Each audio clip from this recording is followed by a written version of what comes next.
The right time to begin a spiritual path is right now. Right now. A better time is yesterday, but unfortunately we can't do that. An even better time would have been last year. But since we can't do that either, the very best time that we actually still have any control over is right now. Right now. There is absolutely nothing in our lives that cannot or should not coexist with our spiritual path. There is nothing in our life that you could legitimately say, I need to do this first, and then I'm going to be spiritual. Unless what you wanted to do first was just live a completely mindless, hedonistic life, and you said, wait, let me just, eat as much as I can eat, drink as much as I can drink, have sex with as many people as I can, absolutely just be as reckless and mindless as I possibly can be. That wouldn't go so well with spirituality. It would be very difficult to simultaneously continue to live that life as you embarked on a spiritual path. So if you were attached to that life for any reason, you would have to put off your spiritual practice. Because the minute that you started really meditating, that you started introspecting, that you started connecting spiritually, you can't keep living on the surface. But assuming that that's not your goal, assuming that your goal is not how superficial of a life can I possibly live, the time for spirituality is right now. Everything else is what we do. Spirituality is who you are. And so it would be like saying, what would be the right time to be a man? So, well, I am a man. I have a job, I have family, I have this, but you're a man doing those things. There's no contraindications between that. There's no contradictions between that. The man is who you are, also on a very superficial level. Spirituality is much deeper, but at least on a certain level, it's who you are. And as that man, you're going into your job. As that man, you're going into a marriage. As that man, you're having a family. As that man, you're having friends.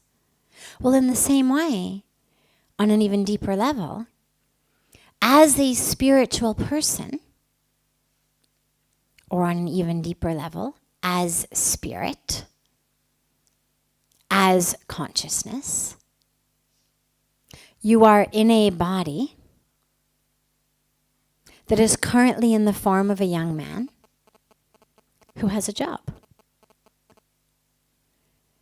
You are spirit, you are consciousness in the body of a young man who has a wife and kids. There's no contradictions there. In fact, you're going to be much better as a husband, as a father, as a friend, as a man, by identifying most deeply as the fact that you're consciousness and spirit. Because that then dictates how you do it all. Simply having a job is not, such a great accomplishment. I mean, it's good. Congratulations. You get up every day and put food on the table. That's wonderful. But my point is there's billions of people around the world who have jobs. There's billions of people in the world who have marriages and children and families. We all have families. What makes you unique, what makes you something other than just everything else that's going on, is connecting to spirit, connecting to consciousness. That's what makes you not just the actor merged with the mask who thinks you are man, who thinks you are your job or that you are your relationships. Connected to spirit will help you as you move through, as you do all of this. Know how to do it. And then the side beautiful bonus and benefit is you'll pass it on to your children. You'll pass it on to those who are with you. And you'll actually be a part of bringing about a change in the world, because what we need are more and more people connected to spirituality. If everybody waits until they're, old and retired and they've done everything and okay, well, so I've done it all, now I guess I'll be spiritual. Good for them. At least they've got, they've figured it out still at some point before the deathbed. But wouldn't it be so much nicer to have that all along?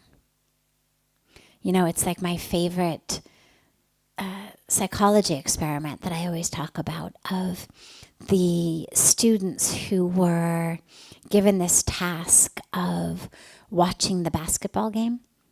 And the experiment was, the researchers took all of these subjects and they said, okay, your job is, you're going to watch this 6-minute basketball game. And there's a red team and a white team. And you're going to count their baskets, how many baskets each team made. End of the 6-minute game, they were each given a questionnaire. How many baskets did the red team make? They all answered correctly. How many baskets did the white team make? They all answered correctly. Third question, which was really the part of the point of the experiment. Third question said, did you notice anything else?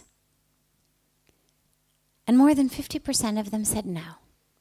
And now it turns out that halfway through this basketball game, into the center of the court, an enormous gorilla, a person dressed as an enormous gorilla, came onto the middle of the basketball court and started dancing, occupying the full camera frame that was videoing the basketball game. For 30 seconds, this gorilla danced. And more than half the students missed it. Now, you could say they weren't paying attention. But clearly they were paying attention because they all counted the number of baskets properly.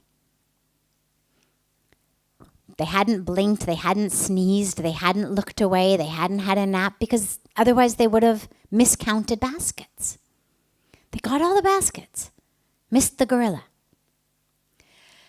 And the reason they missed it was, and this was what the study was looking at, it wasn't what they were told to look for.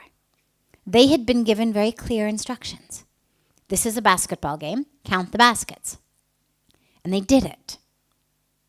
And nobody said to them, by the way, make sure you don't miss the gorilla. If they had also been given that as a task, nobody would have missed it. They would have all been waiting, gorilla, gorilla, gorilla, when's it going to come?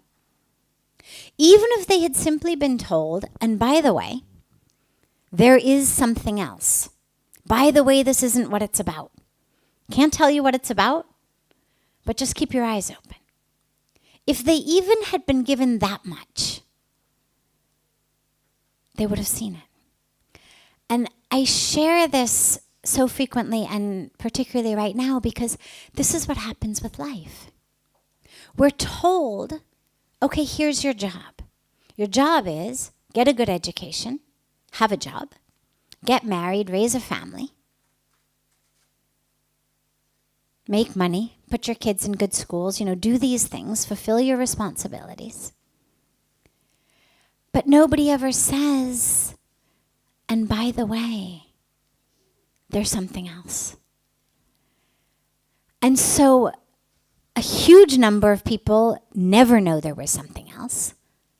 Maybe on their deathbed, maybe at the moment that death comes, there's a glimmer. I don't know.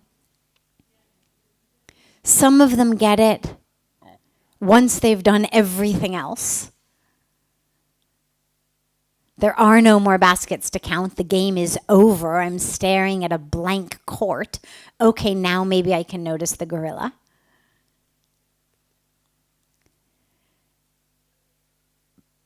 But to ask this early in the game, by the way, is there something else I should be looking for? That's really special. And that's ultimately what the point is. So this is why the right moment is now. Keep your eyes open. Unlike the gorilla, it's not a one-time thing for 30 seconds and then it goes away. It's there in every moment. And opportunities are there in every moment to connect with that. So you don't want to miss the point.